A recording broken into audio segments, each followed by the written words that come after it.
Bismillahirrahmanirrahim. Assalamualaikum warahmatullahi wabarakatuh.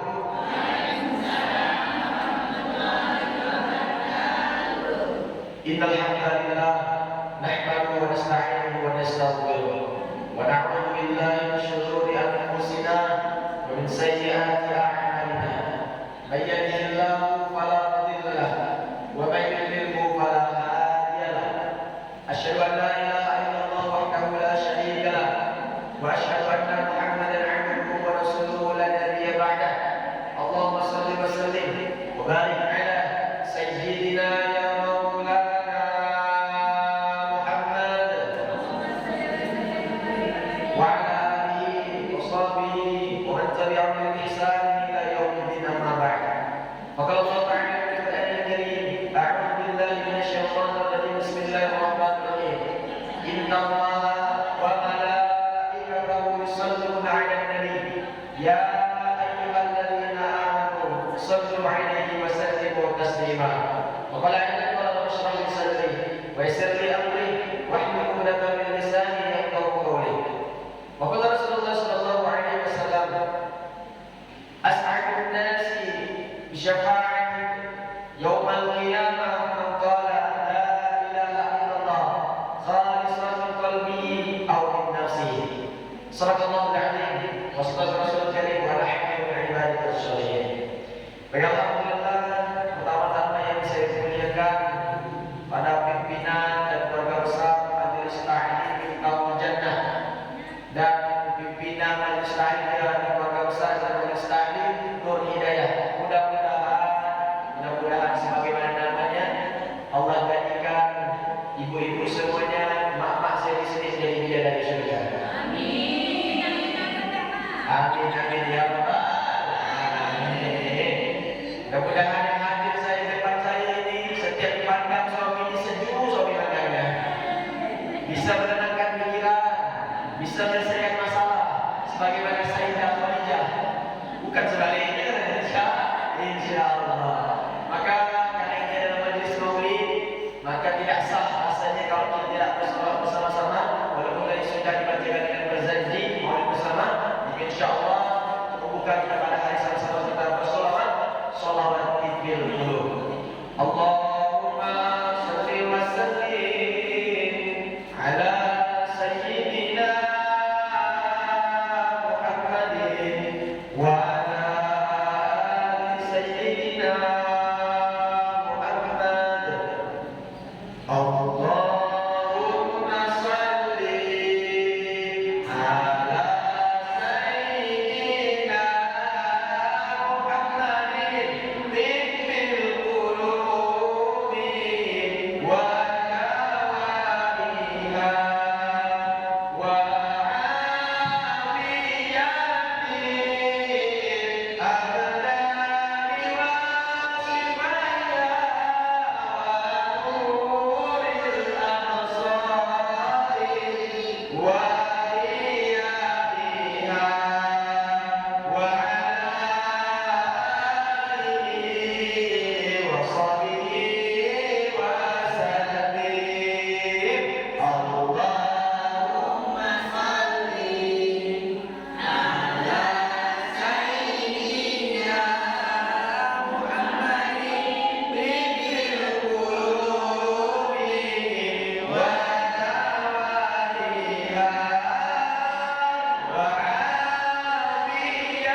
nikmat sehat walafiat.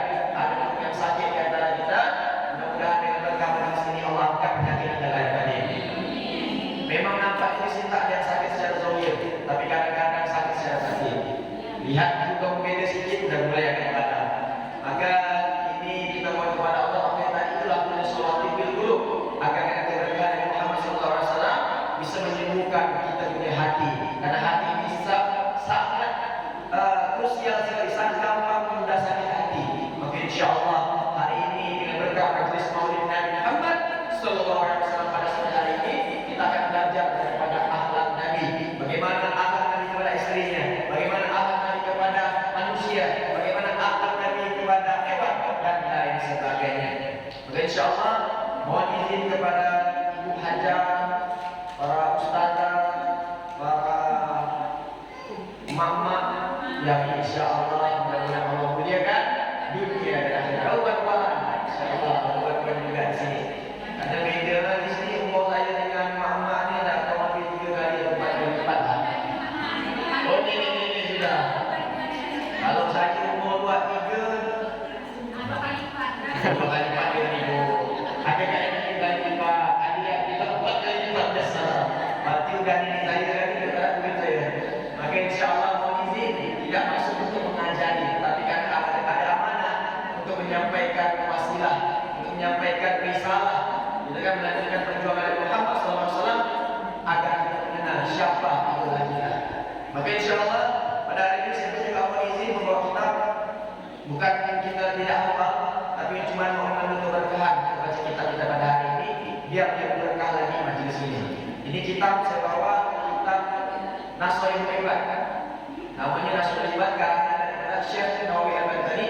Insyaallah beliau ini gurunya Kiai Haji Hasyim Asy'ari, pendiri NU, dan juga gurunya Kiai Haji Ahmad Dahlan, pendiri Muhammadiyah. Maka inilah gurunya yang mengarang buku ini Nasrul Ibad, artinya adalah nasihat untuk hamba-hamba pilihan.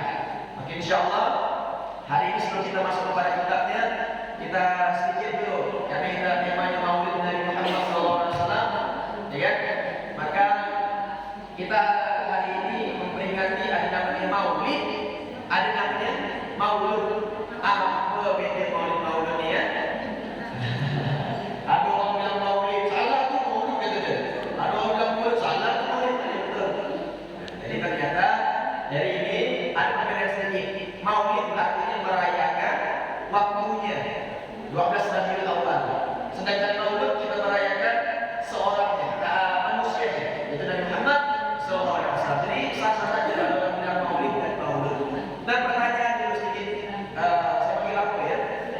Dia dari surga ya. Kalau nenek takut singgung, bukan ada surga tak ada nenek. Nah, surga tak ada nenek, insyaallah yang ikut nanti surga balik muda. Ya kan? Hari ini sudah mulai kat kampung mata nanti insyaallah surga sudah mulai bagus lagi saja. Maka insyaallah para calon bidadari surga yang dirahmati Allah Subhanahu wa taala, saya mau nanya dulu, mohon izin.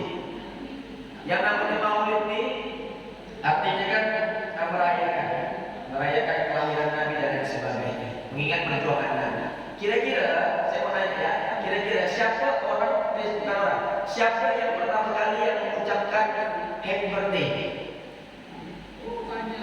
Banyak. Pertama kali? Oh, tak tahu. Yang pertama kali. Siapa kira-kira yang pertama kali mengucapkan selamat ulang tahun? Boleh kan? Ada Pak Ustaz, suami saya. Itu nanti, itu masih jauh. Siapa yang pertama kali? Ternyata bukan manusia, bukan juga malaikat, tapi langsung Allah Subhanahu wa taala. Mana yang terdahulunya? Allah sampaikan di dalam surah Maryam, surah ke-19 di ayat ke-15 dan di ayat 33 posisi sebelah kiri pertengahan. Allah sampaikan di buku semuanya dari surah insyaallah. Wassalamu alayya yauma wulida. Artinya adalah selamat kesejahteraan ketika engkau lahir. Allah mengucapkan selamat ulang tahun kepada siapa? Kepada Nabi Yahya. Di surah Maryam ini tafsirnya Allah memberikan selamat ulang tahun kepada Nabi Yahya. Sekarang kalau kita pikir pakai logika, lebih pantas mana ucapan selamat ulang tahun kepada Nabi Yahya atau Nabi Muhammad SAW?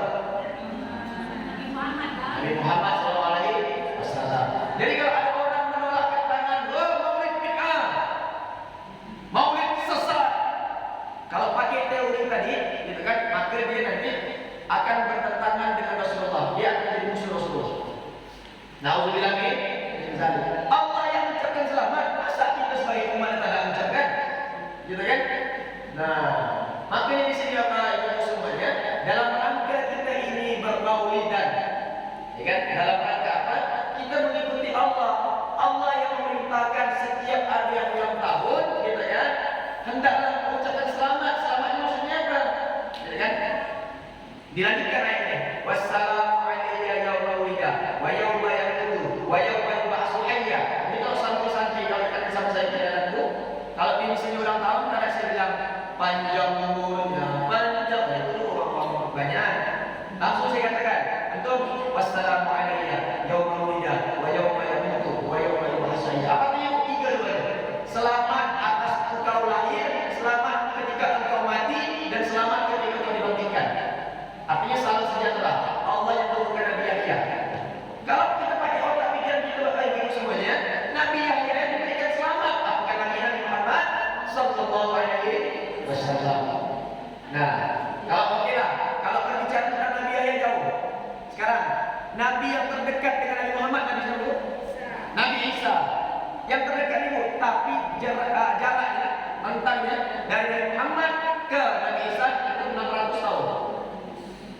Lama kamu tahu? Lama. 600 tahun selama ini tidak ada Rasul. Dan bayangkan juga. Nah, makanya saya sini kupas saya dari Bekantan. Teman-teman bapak TNI, saya isi maulidan dari semua tadi sedang berada di sana pun disampaikan sama. Insya Allah. Karena hari ini kita mau sama-sama tahu ternyata penting untuk bermaulidan. Kalau yang kita yang sudah sering baca bersanji, tidak mesti nunggu bulan-bulan maulid. Kalau di pondok saya itu sepekan sekali maulid. Setiap malam Jumat. Kalau tidak hari Senin. Kalau bisa setiap hari, setiap hari. Gitu kan? Karena apa? Karena ketika dalam hadis disebutkan namanya Nabi Muhammad SAW, tidaklah orang itu pergi dari tempat itu, melainkan Allah menghapuskan segala dosa-dosanya. Melainkan hajat-hajat yang Allah mudahkan. Melainkan setiap permasalahannya Allah berikan solusi yang terbaik. Nah, balik lagi ke tema sedikit. Nabi Isa itu di satu muridnya itu nampaknya awak ini Nabi akhir katanya. Dia katakan itu, dia katakan awak ini nampaknya Nabi akhir Nabi Isa. Kenapa? Nabi Isa itu julukannya Ruhullah. Ya kan, ruhnya betul-betul di sini ada Allah. Tapi, gitu kan? Ketika muridnya mengatakan dia, ya kan? Padahal dalam bahasa itu bisa sekali usap sembuh, sekali usap yang mati di sini tadi. Oh ini Nabi terakhir kayaknya. Bahkan dalam suatu ketika Nabi Isa itu lagi jalan, ya kan? Ada muridnya ketemu bangkai binatang. Muridnya bilang apa? Wah itu bau ya, dia bangkai binatang, bau lah. Apa kata Nabi Isa? Dia coba lihat lah. Itu putih di gigi katanya. Dah, punya kita sakit gara-gara binatang yang mati, bangkai tahulah yang kecil. Apa kau memperhatikan giginya putih? Apa kata Nabi Isa? Gitu kan, apa bisa? Karena manusia akan membicarakan, akan mengeluarkan perkataan sesuai dengan agama hati. Artinya kalau hatinya kotor, maka setiap yang dipandang pasti dikomentari dengan kotor. Tapi kalau hatinya baik, gitu kan? Kata Nabi Isa, aku sudah cari kata-kata apa yang pas aku lontarkan kepada binatang ini, gitu kan? Ternyata aku lihat situ giginya putih. Nah, ya udahlah, kita puji. Karena binatang itu juga makhluk Allah. Itulah mengapa umatnya mengatakan apa? Nabi Isa ini adalah Tuhan dia, Nabi terakhir. Apa yang Nabi Isa? How are you? Dan berikutnya namanya how are you? Aku bukanlah Nabi yang terakhir. Akan ada Nabi 600 tahun setelah ini, dia akan menjadi Nabi. Dan Nabi ini lebih hebat daripada aku. Kenapa lebih hebat? Karena Nabi Isa itu dakwahnya, misi dari Allah cuma di daerah Palestina. Daerah Palestina, tak bisa berdakwah di daerah tempat. Bahkan ada dalam satu masa, Nabi itu diutus 4 orang sekaligus. Cuma beda-beda tempat. Nabi Ibrahim, anaknya Nabi Ismail, Nabi Ishak, dan Nabi Lut. Ini 4 Nabi itu hidup satu zaman. Tapi sedangkan Nabi Muhammad SAW, diutus oleh Allah Subhanahu Wa Taala di Quran surah Al-Anbiya ayat 107. Wa ma arsalnaka illa rahmatan lil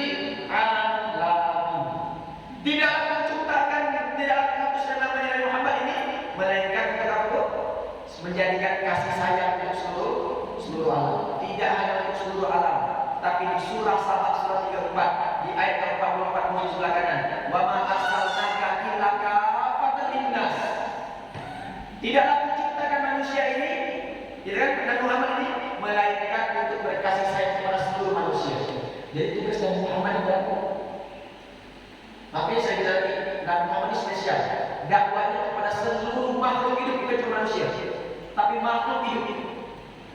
Dan daerahnya itu bukan daerah itu. Daerahnya mana? Di tempat yang paling banyak masalah.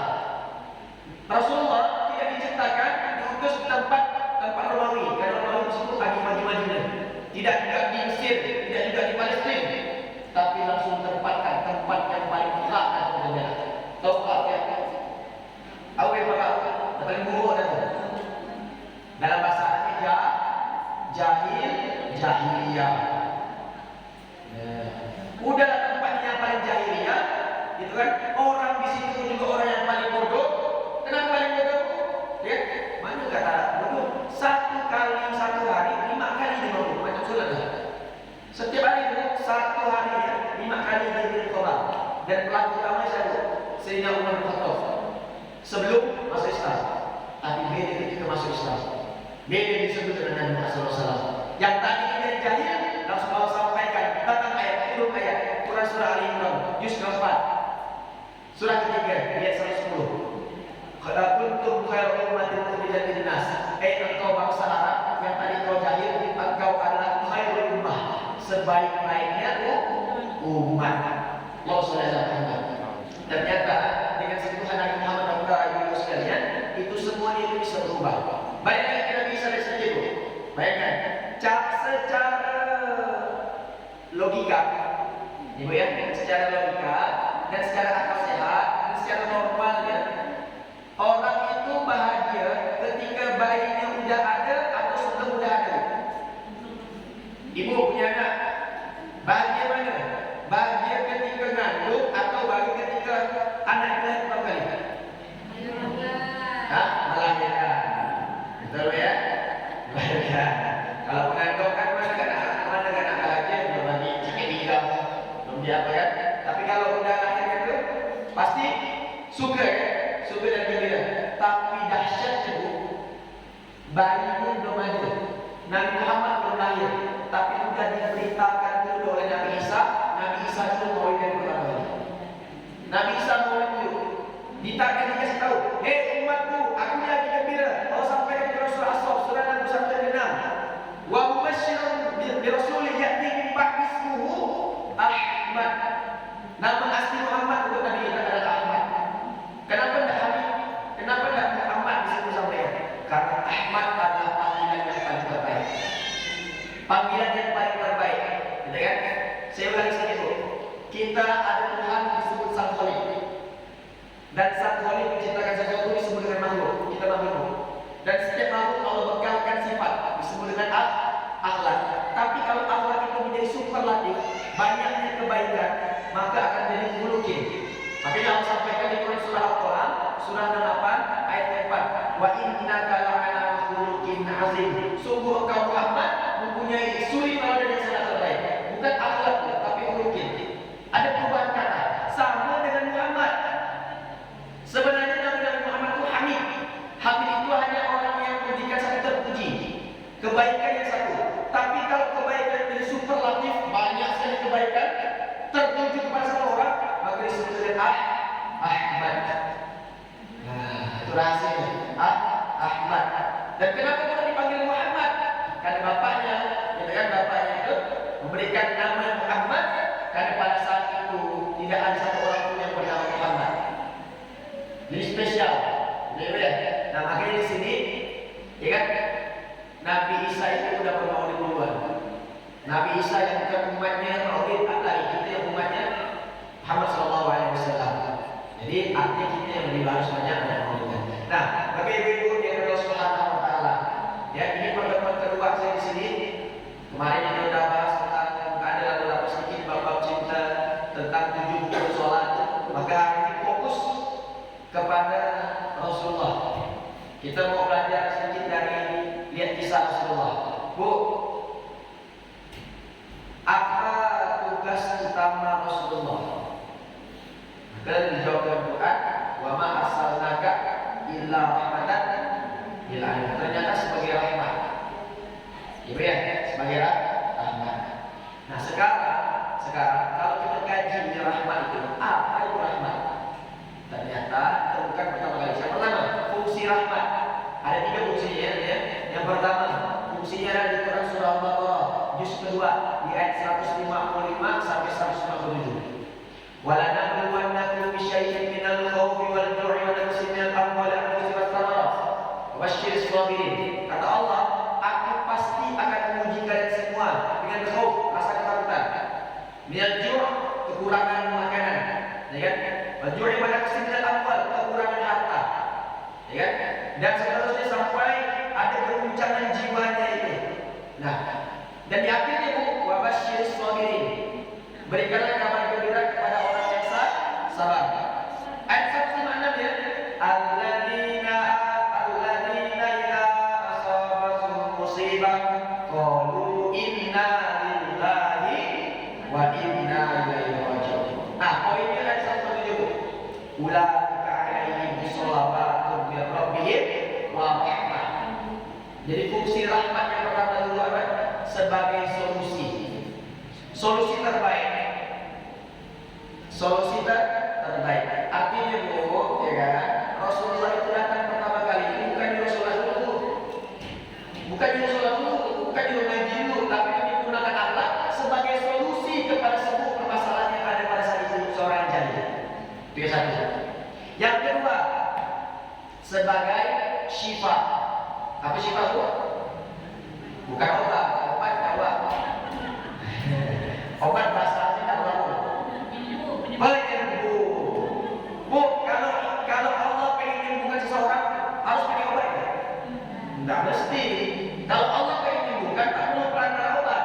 Tapi kalau dokter harus pakai obat, kan? Nah, itu bedanya dokter sama Allah. Makanya kalimatnya di surah Al-Isra ayat 82, surah Yunus ayat 47. Wa tunazzilu minal Qur'ani ma huwa shifaa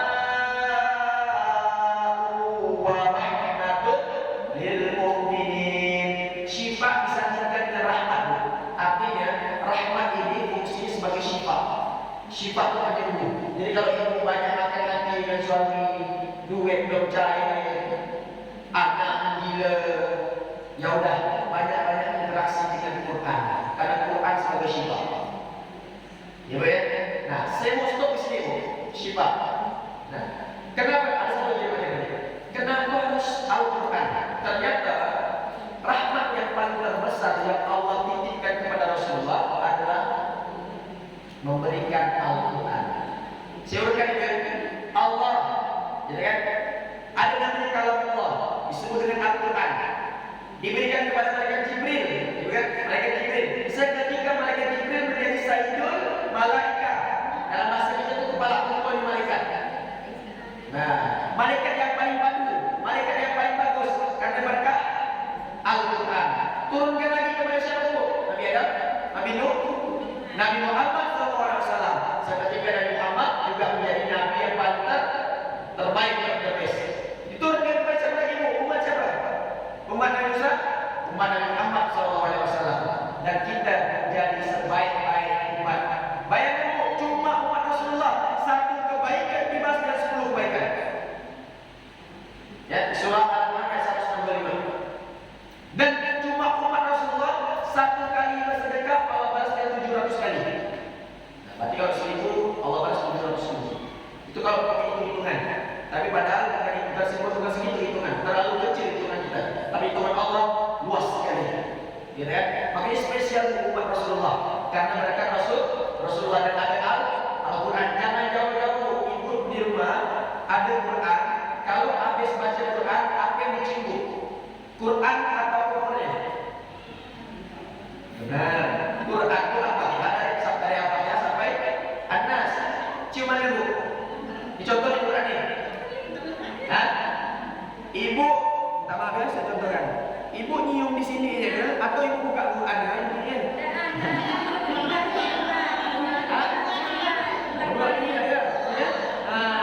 Tapi saya tanya, ini Quran kan?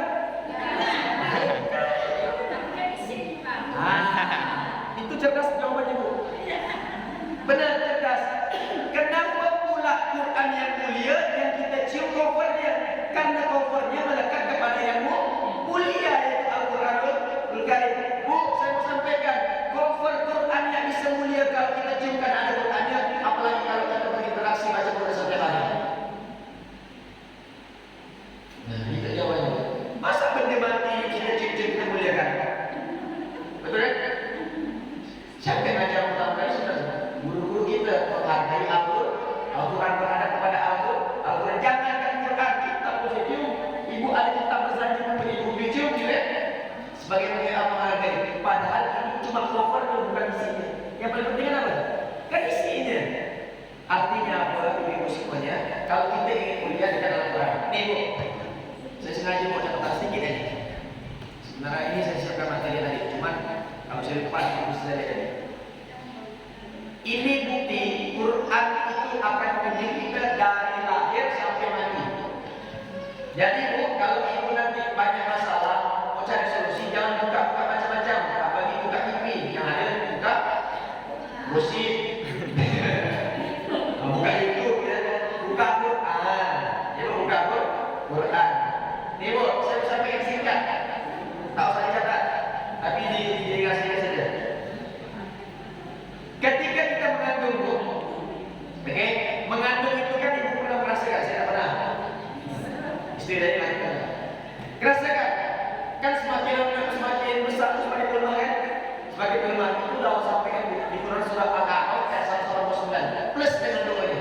Jadi kalau ibu ada anak yang lagi hamil, bacakan doa ini. Ini adalah doa yang diajarkan Allah dalam Al-Quran. Apa doanya?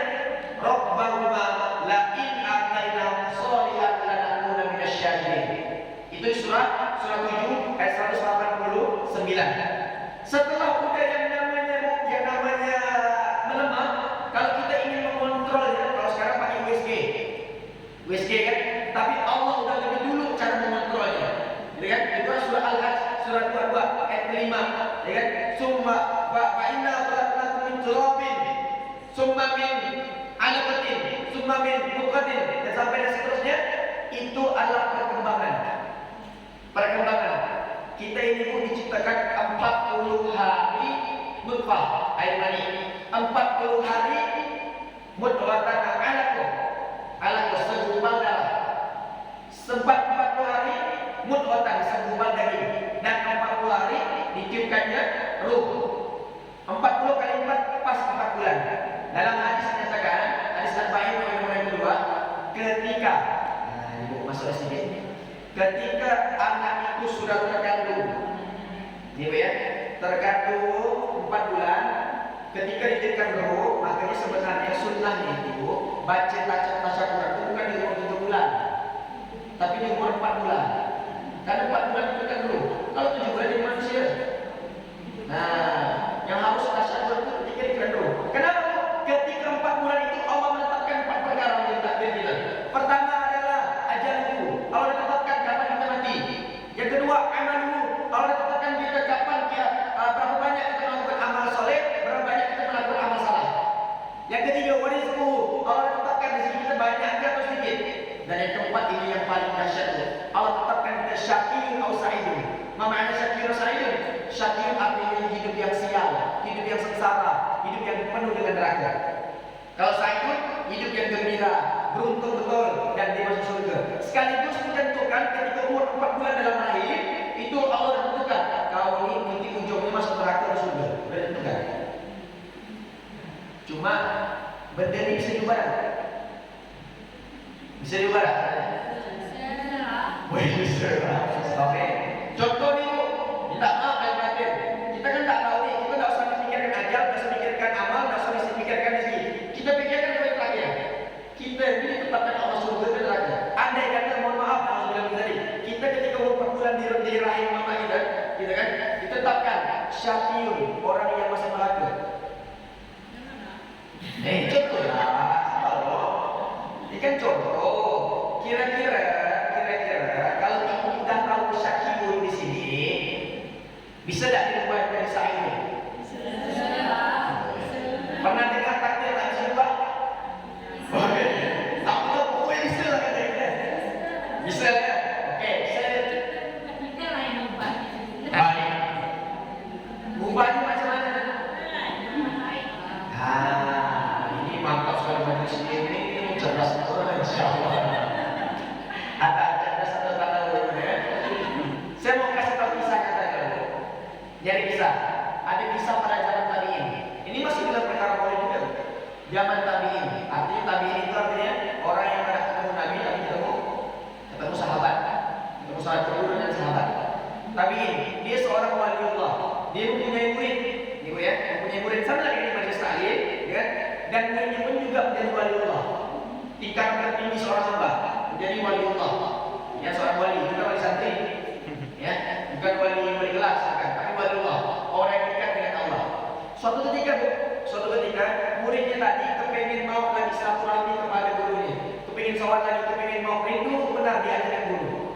Ditinggalkan muridnya, datang ke majelis salim. Set, duduk. Gurunya lagi mengajarkan. Dan salah satu keistimewaan waliullah sang murid itu, dia dibukakan kasyaf. Apa itu kasyaf itu? Kalau kata orang sekarang indigo. Ya, kasyaf itu Allah buka mata batinnya. Dia bisa tahu di temin orang-orang ini orangnya syakirin atau sa'idin. Jadi misalnya dia orangnya neraka atau surga nih. Tunjuk nih, sama aku ya. Itu jadi neraka ke surga. Tetapi bukan kehendak dia, kehendak Allah. Suka-suka Allah bukanya. Kita tak bisa bilang aku nak yang kuning dia. Tak bisa. Tapi tergantung Allah bukanya kapan. Tapi qadarullah, ketika di majelis ta'lim, Allah bukakan kasyafnya. Bukan mau dia, tapi dibukakan. Ternyata terkejut dia melihat muka gurunya di keningnya seorang waliullah tertulis syaki. Apa syaki itu? Hidupnya sial, hidupnya itu galau, dan ini poinnya adalah dahaga. Sedih dia, Bu, sedih. Selama ini dia yang mengajarkan aku, kata dia sebagai jadi waliullah, kok ketika dia syaki? Sedih lah kan. Pergi, singkat cerita pada akhirnya tak ada lagi fokus dengan kajiannya. Yang penting cepat selesai. Udah selesai semuanya tinggal dua. Tujuh poin. Guru, assalamualaikum. Salam. Apa kabar? Siapa saja? Langsung ke tujuh poin. Guru, alhamdulillah. Aku sekarang jadi waliullah.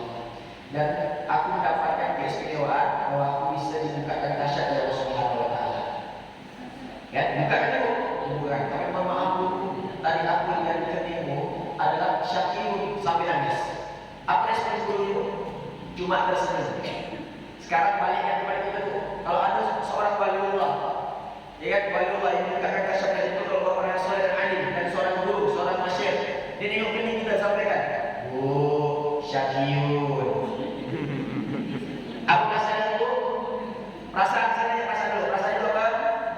Sedih. Pertanyaan saya, masih mau sholat? Benar. Ngapain sholat juga untuk sholat ke?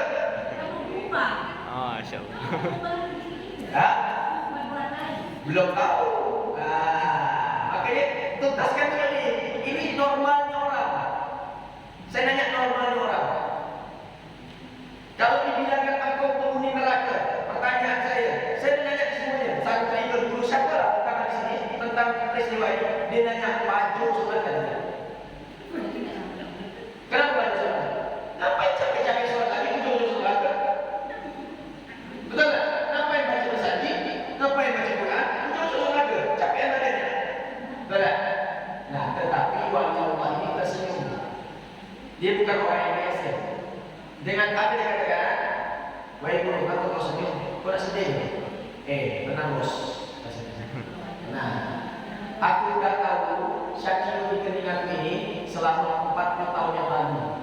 Aku dah tahu takdir aku di neraka semenjak 40 tahun yang lalu. Terkejut dia. Lah, selama 40 tahun ini aku tidak pernah putus asa dengan itu. Dah. Kenapa? Sekarang pertanyaan saya, surga neraka itu adanya di dunia atau akhirat? Akhirat apa? Masuk ke baju belinya baru kita tahu dan ini. Ya kan? Makanya ikutkan alur ceritanya dulu. Ya kan? Ubah. Sebab kalau diubah kenapa? Nah, ternyata apa kata gurunya tu? Apa kata gurunya? Aku ni hidup di dunia, bukan di akhirat. Allah sampaikan siapa orang yang hidup di dunia, wa ma khalaqtul jinna wal insa illa liya'budun. Tidak diciptakan jin dan manusia melainkan untuk beribadah. Tugas aku ni ibadah, kata dia. Bukan mikirkan surga neraka. Masalah kaplingan tanah aku nanti di surga neraka, urusan Allah.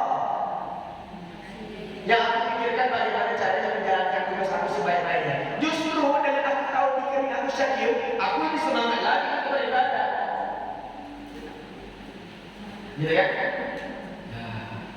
Tapi apakah dia begitu berubah seperti itu? Tidak berubah. Nah, balik nih.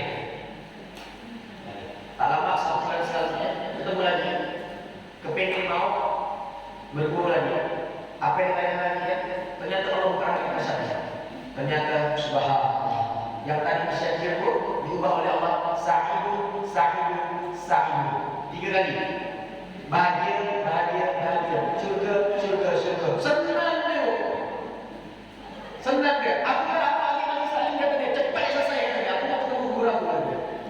Ketemu dengan gurunya pun, ni nanti saya simpulkan hikmahnya. Ketemu dia, wahai guru, maka selamat dan selamat. Aku tadi ketemu tengok di sini adalah engkau sa'idun.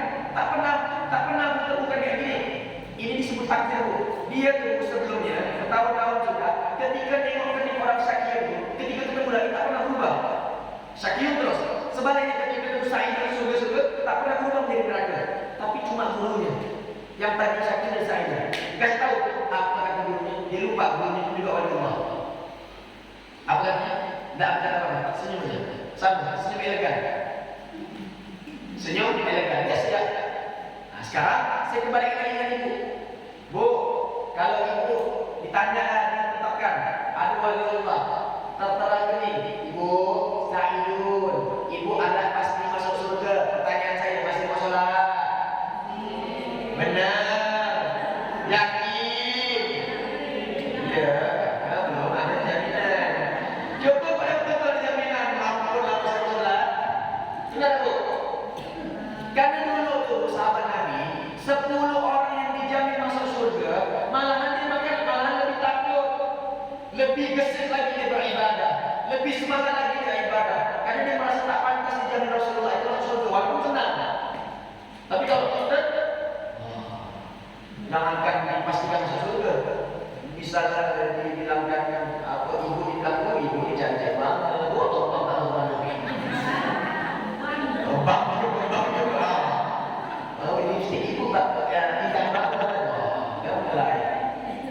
dipuji gitu ya, terbang mana tak terbalik mana. Apa lagi kita tahu? Penghuni surga selamat ya. Oh, tak apa-apa. Bunuh. Cepat surga. Balik ke sini ya. Ternyata di ujung ceritanya apa? Di ujung ceritanya adalah juga dia senyum dia guru. Kenapa kau senyum? Kau tak begitu. Kau lupa tak? Ini juga katanya. Aku dah mengetahui aku ini Sa'id semenjak kita kemarin bertemu. Terakhir bertemu. Dan aku biasa saja, kata dia. Biasa saja. Engkau masih semangat dulu? Masih semangat. Apa hikmah dulu? Ternyata yang kata orang takdir tak bisa diubah, itu bisa diubah. Tetapi yang tak bisa diubah cuma satu, ajal. Ajal tak bisa diubah. Tapi kalau wa'amalu warizquhu syakirun aw sa'idun, itu bisa diubah. Mana di antara dalilnya? Di surah Al-Anfal juz ke-9 ayat juz ke-10 ayat 43. Zalika bi anna Allah la yughayyiru ni'matan 'alaikum hatta yughayyiru ma bi Allah tidak akan mengubah suatu rezeki seseorang melainkan sebelum dia itu menjemput rezekinya. Kalau tentang amal surah Al-Qamar surah ke-13 ayat 11, Allah tidak akan mengubah suatu kaum sebelum kaum itu berubah diri sendiri. Begitu pula dengan ini. Tapi ingat prosesnya itu jangan minta-minta berubah. Lihat kok prosesnya 40 tahun baru Allah ubah. 40 tahun. Bu, sekali lagi 40 tahun.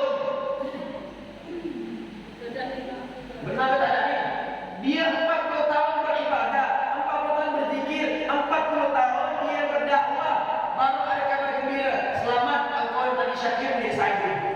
Sekarang pertanyaan akan diri kita istiqomah ibadah berapa tahun?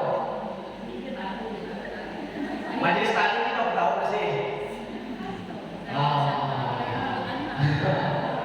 Wama dari WP sudah lama, insyaallah habis surga amin. Baik ya. Nah, kisah ini mengajarkan kepada kita semua, ya kan, bahwasanya istiqomah beramal soleh, istiqomah bermajelis taklim bisa merubah nasib kita yang tadinya naudzubillah menjadi neraka menjadi surga. Saya tutup dengan kitab ini. Karena dia tak ada kembali. Sedikit. Ada 10 macam keselamatan. Sebelum saya selesaikan ini, Bu, ini terakhir, Bu, kalau ibu ingat Rasulullah, apa yang diharapkan dari Rasulullah? Apa Bu? Wait ke? After? Itulah dia. Syafaat. Ayah ngomong syafaat. Syafaat. Sekarang saya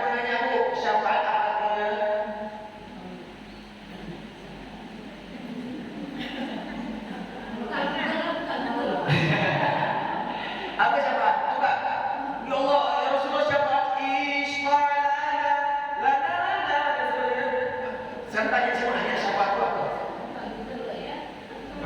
Nah, spontannya apa yang diketahui dalam syafaat? Mohon izin. Apa seperti apa? Keberkahan. Lagi? Hah? Oke, nah, kita keep jawabannya. Pertolongan. Sekarang kita lihat bahasa Arabnya. Syafaat atau asyafaat itu asal katanya adalah syafaat. Apa namanya itu? Syafaat. Syafaat pakai ain. Syafaat ini lawan dari sholat yang kita lakukan setelah sholat tahajud itu suara dulu. Habis tahajud itu suara apa biasa? Witir. Arti witir apa? Ganjil. Lawan ganjil? Genap ya, jawabannya. Syafaat itu asal katanya adalah syafaat. Syafaat genap. Sekarang pertanyaan saya, apa hubungan genap sama syafaat? Ternyata ini saya mau kasih ilustrasi sedikit. Ibu misalnya pengen beli iPhone yang harga 13 juta. Bawa ke kantor. Sayang, ya kan? Mama mau beli iPhone nih, boleh tak? Boleh. Cuma duit mama ini kurang, tolong tambahkan ya. Ya, tambahkan ya. Ya, emang duit mama berapa? Duit mama ini cuma 2 juta. Harga 13 juta kurang 11 juta. Saya mau nanya, itu nambahkan atau numpuk? Nambahkan atau numpuk? Numpuk. Yang nama nambahkan itu, saya ayah uang mama ini ada 12 juta setengah, harga itu 13 juta. Tolong tambahkan. Oh iya, ada ini uang papa nih. Itu namanya nambahkan. Itulah disebut dengan menggenapkan. Syafaat itu artinya menggenapkan. Rasulullah itu mau kasih syafaat kepada umatnya yang sudah berusaha amal soleh. Ketika dia nanti, ini penting Bu, penting. Ketika nanti dia meninggal, bawa amal solehnya, sholat, ngaji, berkesanji, maulid, sholawat, ternyata masih kurang cukup juga masuk surga. Maka yang menambahkan siapa? Rasulullah SAW. Bu, Rasulullah mau saking cinta dengan kita, setiap hari tidak kurang daripada 1000 rakaat sholat taubat. Tidak kurang. Bayangkan Rasul, Nabi, sholat 10 rakaat sampai bengkak di bunyi kaki. Nabi seorang Rasul, kekasih Allah, surga tingkat tinggi, surga tanpa hisab, ya kan? Hisabnya tidak menegangkan, masih mau sholat sampai kaki bengkak. Kita bukan Nabi, bukan Rasul, bukan kekasih Allah, ya kan? Hisab masih menegangkan, amal masih berantakan, hisab itu menegangkan sekali. Tapi kita bangun tidur pun sama-sama bengkak, tapi bukan kaki yang bengkak, tapi mata bengkak. Karena banyak itu la ilaha illallah. Tak apa lah kalau Ustaz sama bengkak. Ya, Rasulullah bengkak kaki, kita bengkak mata. Kira-kira Bu, Rasulullah cinta tak kita Bu? Cinta tak kita Bu? Sekarang saya balik pertanyaannya, kita cinta tak Rasulullah? Benar. Yang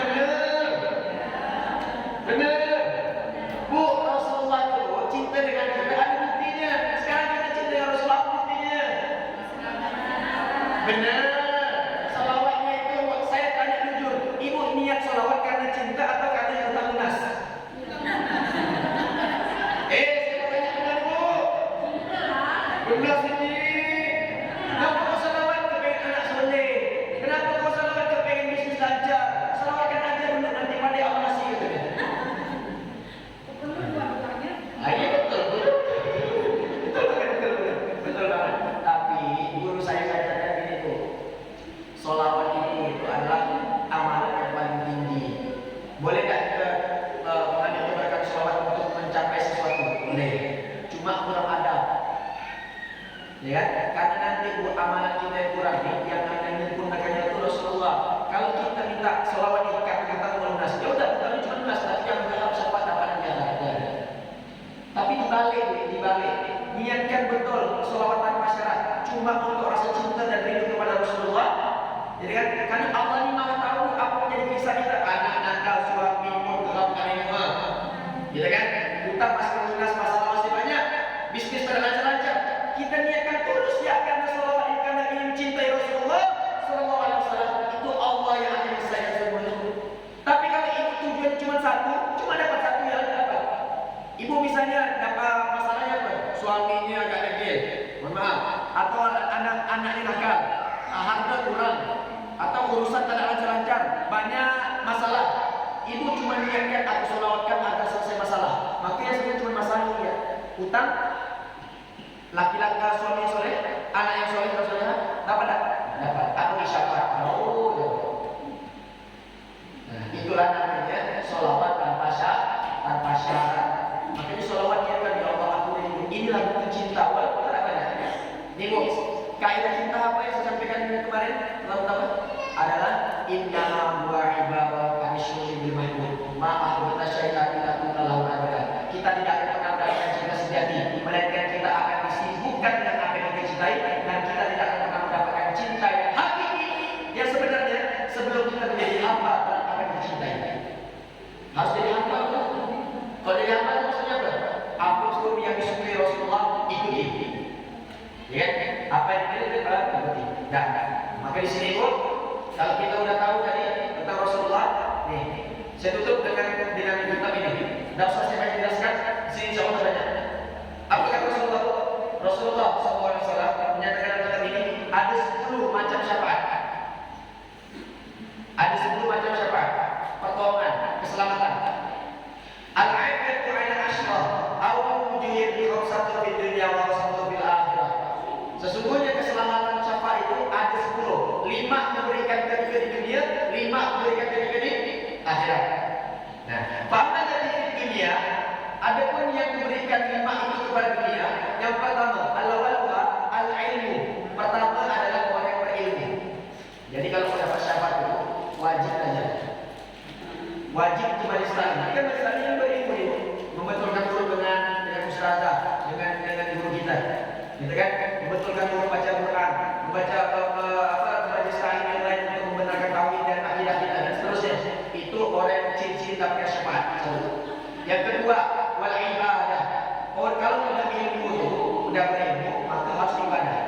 Ilmu itu disebut dengan iman, ya kan?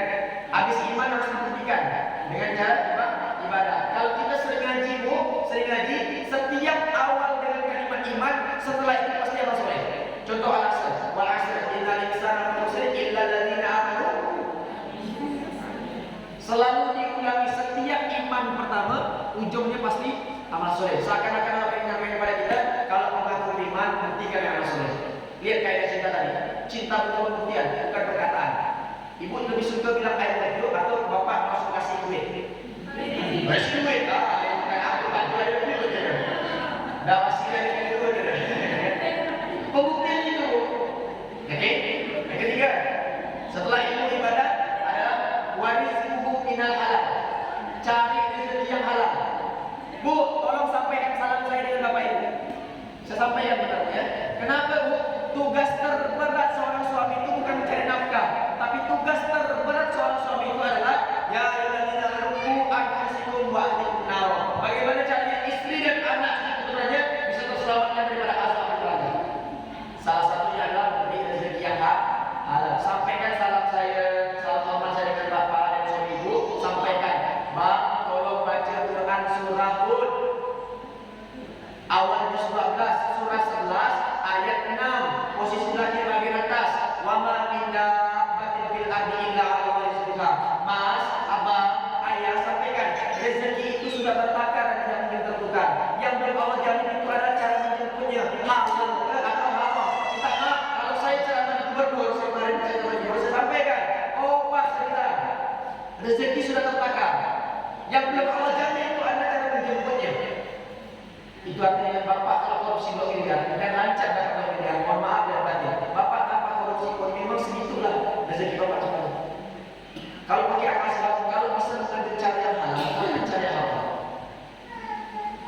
Nah, begitu logikanya. Artinya apa bu? Kenapa istri, anak, akal? Salah satu sebabnya adalah rezeki yang halal, rezeki syubhat yang datang daripada surga. Makanya kalau misalnya ibu mau bisa diatur ataupun anak bisa mendapat, itu adalah pengaruh-pengaruhnya adalah di nafkah. Maka saya sampaikan salam saya kepada bapak, bawa rezeki yang halal, bawa rezeki yang berkah. Tak apa banyak yang ini berkah. Dan ibu satu lagi kan? Tak apa banyak. Biasa begitu kamu. Tak apa sikit yang itu. Betul kasih sikit bawa baju. Minta sama Allah. Tak apa banyak yang Allah memberi berkah. 5, 4 adalah wassafu